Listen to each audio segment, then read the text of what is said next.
Danils Podcast é um oferecimento de Metasa, Casa de Material de Construção. A melhor casa de material de construção de Pires do Rio e região.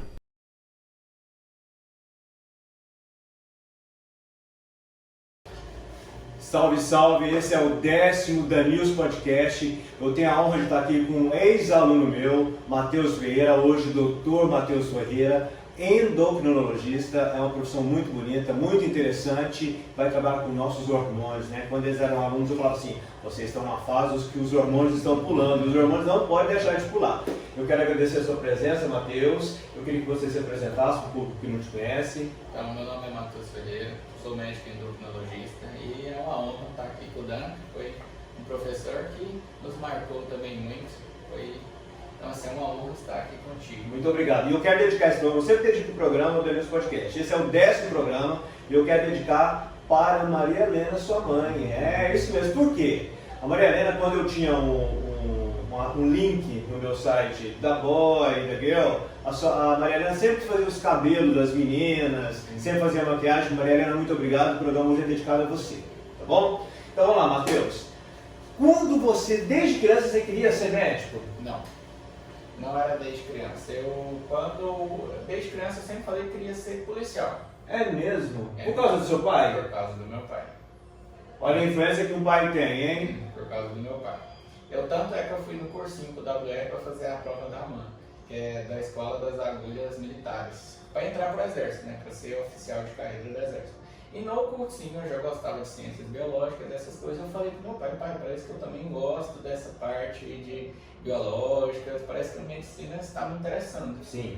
Aí foi aí que meu pai me deu a dica. Ele falou, Matheus, faz medicina e depois você presta a prova, ou para o Exército, ou para a Aeronáutica, ou para a própria Polícia Militar mesmo. Olha que interessante, porque hoje a gente vê jovens, assim, tem muitos jovens, né, colegas de vocês, também foram meus alunos, que são médicos, e que tá aí, assim, eu achei tão bom, não, que eu estava conversando com uma amiga minha, Vilene, e falou assim, o Matheus está atendendo Pires do Rio. Eu disse, nossa, que ótimo, vou então atrás dele, vou fazer uma entrevista, também fazer uma consulta também, e foi muito bom e interessante. Matheus, tá, aí você fez medicina, onde você fez medicina? Fiz na Universidade de Uberaba, na Uniub. Aí depois, lá mesmo, você já teve uma inclinação. Eu sei que você sempre gostou de esporte. Sim, muito. Até, eu não sei se teve uma vez, eu ouvi falar que você ia ser médico do esporte, ou talvez você já é médico do esporte. Mas aí, o que a endocrinologia pegou em você? Então, quando eu gostei muito de ciências fisiológicas, que é uma matéria que na minha faculdade a gente tem contato desde o segundo período. Então, no terceiro eu fiz segundo e terceiro período e me inscrevi para ser monitor de ciências fisiológicas na faculdade, que é a parte que mexe com os hormônios, né?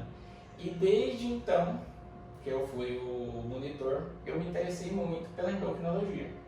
Aí meu dilema foi fazer endocrinologia ou fazer medicina do esporte.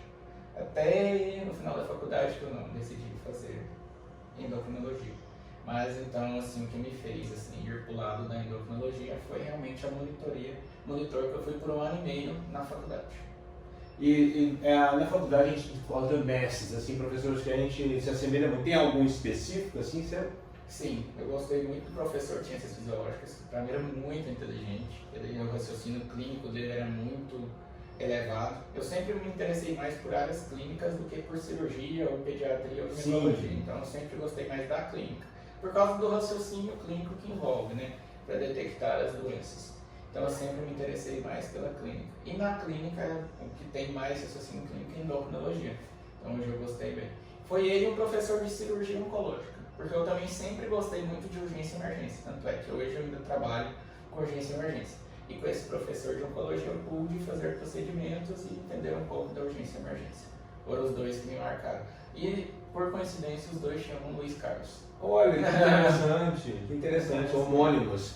Matheus, hoje, a endocrinologia está sendo muito procurada, porque antigamente, há um tempo, Sim. Procurava-se mais para crescimento, emagrecimento, mas hoje ela difundiu bastante. A medicina, a ciência difundiu bastante, a ciência cresceu muito, né?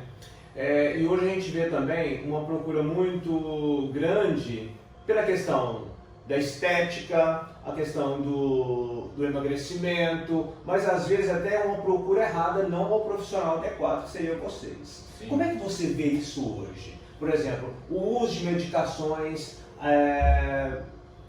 de uma certa forma, entre aspas, clandestinas, o uso de medicações para emagrecer sem uma consulta médica, sem exames pré-determinados. Como é que você vê essa busca desenfreada hoje? Sim, é um ponto que vale a pena ser tocado, porque realmente está tendo demais isso, aumentou bastante. Ainda mais com as medicações novas que surgiram no tratamento de sobrepeso e obesidade, que são medicações potentes. Só que cada pessoa é uma pessoa. Não adianta, vou dar o exemplo de nós dois, eu passar a mesma medicação para mim ou a mesma medicação para você. Pode ser que eu não me adapte, você se adapte. E a mesma medicação, tem várias medicações que a gente trata a mesma doença. Então, assim, é importantíssimo ir no médico especialista para ver se aquela medicação se encaixa para você. Porque a gente vê muito, por exemplo, às vezes eu passo uma medicação, um pouco que está em voga agora, Ozempic para pessoa X. Aí ela conversa com os parentes, com o vizinho, de forma indiscriminada, vai lá e compra a medicação e usa. E às vezes tem efeitos colaterais. E às vezes para aquela pessoa era uma contraindicação absoluta da medicação. E isso está difundindo demais. Você acha que as redes sociais hoje difundem isso erradamente? Com certeza. As redes sociais, ela pode ser tanto para o bem como para o mal, né? Sim. Entre aspas, para o mal. E acaba que às vezes difunde uma coisa, a pessoa, às vezes por erro de interpretação, entende outra e usa aquilo ali.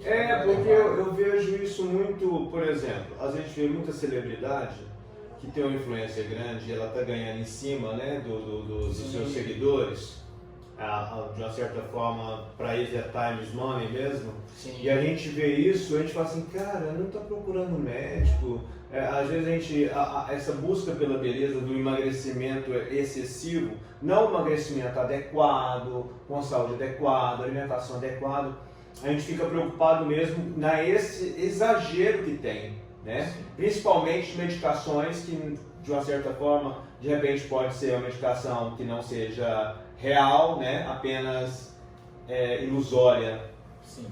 E é até bom tocar nesse assunto, porque além da pessoa se automedicar, que a gente vive hoje na medicina, que a gente está até lutando muito contra, é com uma prescrição indevida de outros médicos, que não são especialistas, fazem ali às vezes um curso ali de final de semana e outras coisas, e começa a difundir terapias erradas.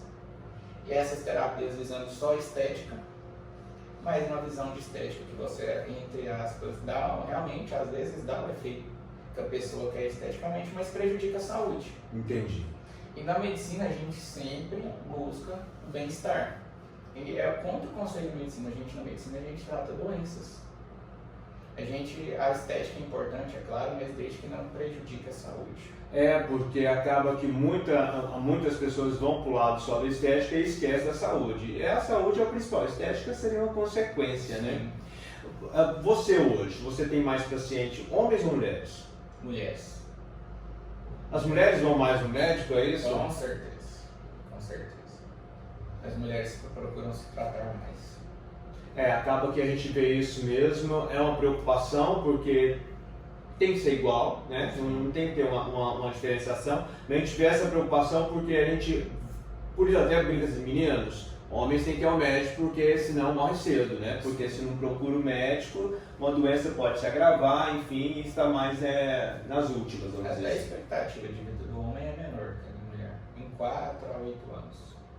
Essa expectativa de vida do homem ser diferente da mulher, e justamente até acaba que por causa do mercado também, né? Mas hoje o homem está procurando um pouquinho mais outro lado, então, mas ainda está faltando ele ir no médico. Sim, aumentou mais a procura, acho que os homens estão se conscientizando, mas ainda não é semelhante da mulher, que seja o correto, né? Principalmente o quesito de prevenção. O homem procura o médico no quesito de tratamento já. Prevenção, assim, para evitar doenças é difícil. Geralmente é quando já está no desfecho ele procura o médico. Hoje um resultado de vamos supor, uma criança que... Você tem muita procura de pais que tragam criança porque ela não tem uma estatura esperada ou desejada? Tem isso? Tem, com certeza. E hoje existem tratamentos mais eficazes, assim, até que idade se pode, até que idade se cresce, ou depende muito da genética do indivíduo? Tem uma idade que a gente fala que cresce diferente do homem e da mulher. O homem geralmente cresce até 16 anos de idade óssea, não de idade cronológica. Sim. Então, sempre que procura o tratamento, a gente faz uma radiografia das mãos e dos punhos para ver a idade óssea, que é diferente da cronológica, que pode divergir até de 2, 3 anos. Aquela metragem que se faz quando criança, tem um prognóstico para crescer tanto, é verídico? É verídico. A gente brinca até na residência, tinha uma professora minha, a doutora Estela, que ela falava, não tem como o pé de caju da Amanda. Então, assim, é muito importante a genética. Por exemplo, se o indivíduo, por exemplo, a criança, homem, principalmente homem procura mais para crescimento, né? Muitos falam, não, quero ser jogador de futebol, quero ficar mais alto, alguma coisa assim do tipo. E o pai e a mãe são estaturas baixas, então realmente a conta que a gente faz é a seguinte, a estatura para o homem, estatura do pai, mais a estatura da mãe, mais 13 centímetros, esse valor divide por 2. Da menina, a estatura do pai, mais a estatura da mãe, menos 13 centímetros, dividido por 2. Ah, geralmente é essa a conta que Essa faz, conta. então? Aí vai dar uma média e você pode pôr 10 centímetros a menos, 10 centímetros a mais, que é mais ou menos a altura da pessoa. Mas então existe uma procura de pais com filhos, e esses tratamentos hoje estão mais sofisticados? Como é que é um tratamento? É um tratamento mais sofisticado? Sim, o tratamento principal que a gente faz é com GH. É o hormônio do crescimento. É injetável e é diário. Então, assim, dá uma diferença boa mesmo. Tratamento assim com GH consegue ganhar de 8 a 12 centímetros. Nossa! Sim, então é um tratamento bem. Só que é um tratamento que tem que ser iniciado bem antes, né? Então ele é tempo dependente, tempo e dose dependente. Então quanto mais tempo usar a dose correta, mais a estatura chega ao alvo familiar. Quando você fala em GH, em hormônios, eu lembro e me vem a memória, e me vem uma coisa que é muito importante, a gente tem que falar, da questão do esporte, né? Vamos supor, os anabólicos, os anabolizantes. Existe uma festa em torno dos anabolizantes, existe um endeusamento anabolizante, mas sem a procura do profissional adequado, que seria o endócrino. E é muito em voga. E o que acontece? A gente está vendo uma pandemia, como se fosse uma pandemia, de uso de esteroides anabolizantes. Só de curiosidade, eu dei essa aula na residência médica. As vendas de esteroides anabolizantes de 1988 a 2011 Triplicaram. Em questão de valores, passou de 18 milhões para a indústria farmacêutica para 1,8 bilhões. Caramba! Então, assim, e a maioria por uso inadequado. E esse uso inadequado, eu não sou hipócrita de falar que quando você usa um esteroide anabolizante, você não vai ter ali um fim estético, vai ganhar massa muscular, vai perder gordura, dependendo do que vai usar, vai ganhar uma disposição e libido. Só que ele vai te cobrar um preço. Pode ser um preço baixo, às vezes assim, uma queda de cabelo, principalmente na mulher, né? Queda de cabelo, acne, às vezes na mulher hirsutismo, que é crescer pelos em regiões que A voz muda também? a voz muda em 6 meses e é uma coisa irreversível. Não volta? Não volta. Não volta. Assim como o clitóris. É mesmo? É mesmo. O aumento então do clitóris e da voz ficar mais grave, ela não é reversível. Irreversível. A única É irreversível, né? irreversível que a pessoa pode fazer, às vezes, é fonoaudiologia para tentar dar uma assim. Não é mudar, é aprender a falar com a voz diferente, mas assim, a voz em si fica mais grave mesmo. O Matheus, uma coisa que eu sou curioso, por exemplo, e também tem essa curiosidade, fala assim, não, você foi o Matheus, pergunta também. Certo. A questão do famoso chip da beleza. O que é o chip da beleza? Ele é contraindicado, ele não é contraindicado? O que é o chip da beleza que eles falam? O chip da beleza é um implante hormonal. É um implante hormonal, geralmente subcutâneo. Ele começou com a substância que se chama gestrinona. Gestrinona é uma substância que era usada para endometriose. Ela foi usada, mas ela usada via oral, isso é importante ela tá? Nunca foi usada gestrinona por outra via, ou tópico, ou injetada, subcutânea, por implantes. E a medicação foi descontinuada justamente pelos efeitos colaterais que tinha. Que eram efeitos colaterais androgênicos, dava acne, hirsutismo, aumentava pelo. Então ela foi descontinuada do mercado. E agora, com o tempo, eles começaram a fabricar esses chips contendo a gestrinona para quesito estético, para dar massa muscular. Mas vem os efeitos colaterais do hormônio, que é um pouco anabolizante também, desde queda de cabelo, acne, até todo anabolizante tem esses efeitos, queda de cabelo, acne, hirsutismo. Isso eu falo que são efeitos entre aspas leves, que é fácil de contornar. Pode ter efeitos moderados, que é lesão no fígado, lesão no rim, e pode ter o efeito mais grave, que é a trombose e as alterações cardíacas, tanto infarto como arritmia fatal. Quem usa alguma substância anabolizante, com meses de uso já tem 40% a mais de chance de falecer do que outra pessoa. Esse risco fica 3 vezes mais, ou seja, 300% a mais de risco com 10 anos de uso. E voltando ao assunto, o chip da beleza foi proibido recentemente pela Anvisa. Temos 10... Sim, eu até inclusive veio essa pergunta e tipo assim, uma amiga minha perguntou, nossa, pergunta sobre o chip da beleza. Não, pode deixar que eu vou perguntar, que eu já tinha essa curiosidade. Homens, Matheus, procuram muito você para endócrino por causa da questão da libido, diminuir a libido pela idade? Sim, procuram bastante. E eu, entre aspas, ruim é bom porque eles vêm ao consultório e a gente pode ver o que está acontecendo. Mas o ruim é que já vem na mente aquela ideia, minha libido está baixa, então tem que usar testosterona. E não é assim. A gente sempre faz uma investigação de todos os exames metabólicos, da função renal, da função hepática, dos hormônios. Não, é lógico que a gente vai investigar a testosterona se está baixa, mas não só a testosterona em si, o eixo hormonal, todos os hormônios ali que fazem parte. Também muito acontece o seguinte, perde a libido porque baixa a testosterona. E essa testosterona baixa muitas vezes por quê?